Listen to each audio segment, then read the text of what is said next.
Faye Bennett. I'm a master gardener with the Bullitt County Extension, and we're kind of trying to show people how they can grow things, and they don't have to have any space. They don't have to have much of anything. And we're going to start here with some potatoes. And this is one potato plant, and you can see how it's going to have all kinds of potatoes underneath it. And and these are vegetables that we're going to talk about mostly today, not garden plants. This is a tomato plant, and it's already starting to have tomatoes to turn. And it's about 3 foot high, and it's already starting to have tomato plants to turn on it. This holly is a zucchini plant, and I am going to go ahead, and when you do a zucchini plant, you just twist it and turn and take it off. Now this is one zucchini plant, one seed, and I've already got 1, 2, 3, 4 zucchinis on it. Now that's one plant. Now, Holly, what I have learned about the zucchini, if you'll come down here, and what we're doing here with the zucchini, if you can see this plant, it has zucchinis on it, but I planted it at about time that I planted the others. But there's 2 in here. So what I have learned is the larger the plant, do not do companion planting. Do companion planting at the next pot, but not in the same pot. And you can see that there is 2 in this one also, and there is zucchinis here. These are nice zucchinis, but the one where there is just 1 zucchini in the pot, and this is where you have 2. Now, where companion planting is great is in peppers. These are jalapenos. Can you see the jalapenos? These are jalapenos, and there's lots of them on here, and they love companions. Okay. And when you say companion planting, what do you mean? 2 plants. 2 different plants.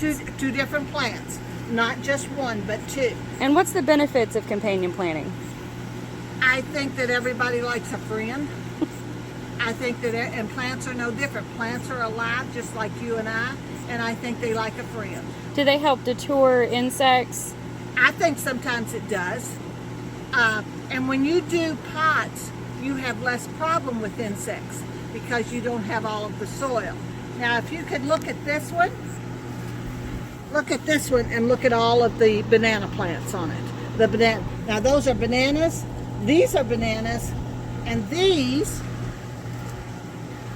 are jalapenos. Now, we've already got cayennes. And this has already got a red cayenne on it. And it is doing really wonderful. And when did you start all these? The end of April. And we've already flourishing and getting vegetables off of them. And the thing about it is, you can plant pots earlier. You can control them. You can control how fast they grow, how fast they produce food, all by feeding them. And what types of feed do you use? I use on these pots just simple Miracle-Gro is what I use. Now look at this tomato plant. This is one tomato plant. It has tomatoes on it, big tomatoes, and if it stood straight up, it would probably be close to 4 foot tall. And there's one here and this one, and there's just one tomato plant in it. But now this is just one tomato plant in each one of these, except for that one. These are called grow boxes, and they will grow all kinds, and you water them from the bottom, and they do really, really, really well. Here is more potatoes in these little bags. You can even buy these little bags, and you can put potatoes in them, and you'd be surprised you'd get enough potatoes for a whole meal. And what's the benefit of using a bag like that versus putting them in a pot? Room and storage. Is it easier to harvest? Very easy to harvest, and hardly any weeds. No weeds whatsoever. And is that true of all container planting, that it's Less weeds? Almost weedless. Almost completely weedless. These are grow boxes also, and I started them the end of April. And as you can see, I've got a tomato here that's ready to eat. Can you see this tomato? Mm-hmm. It's a fairly big sized tomato, and it's ready to eat. And this plant is full of tomatoes. It's got 10 or 12 big tomatoes on it. And these were started in April as well? These were started out here in April as well. If you can look here, this is a small container, just 3 little steps, and I am just loaded with strawberries. I am just loaded down with strawberries on all 3. See? I'm just loaded down with strawberries. Now, this is yellow squash. Look at the beautiful leaves. This is a container. Now, I did do companion planting on that. There's 2 plants in either one of these. Look at the large squash I've got over here. Ready to pick. In fact, we'll just pick him. And we've got yellow squash here. I've already picked 2 today. This is the 3rd one that I've picked. And you can see them coming on right there. If you can see the yellow squash down in there, they're all coming on. And this I did do companion planting on. Look at this yellow squash. Look at all this squash coming on. And out of 1 pot, I've got 2 here. But if there's just 1 of you, you would be extremely surprised at how much fruit you could get. And fresh fruit that has nutrition in it. Now the other thing here is, look at what I've got here. These are cucumbers. Long, burpless cucumbers. Look at them. They're just coming on here by the dozen.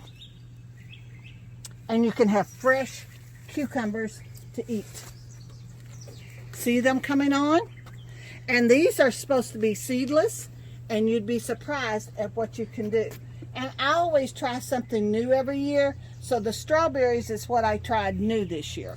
So these are pretty good sized pots, Faye. These are around 22-inch pots, but they're not more than 15 inches deep. 15 to 16 inches deep is all they are. And would you need something that big to grow plants this big, or could you do it in a smaller container?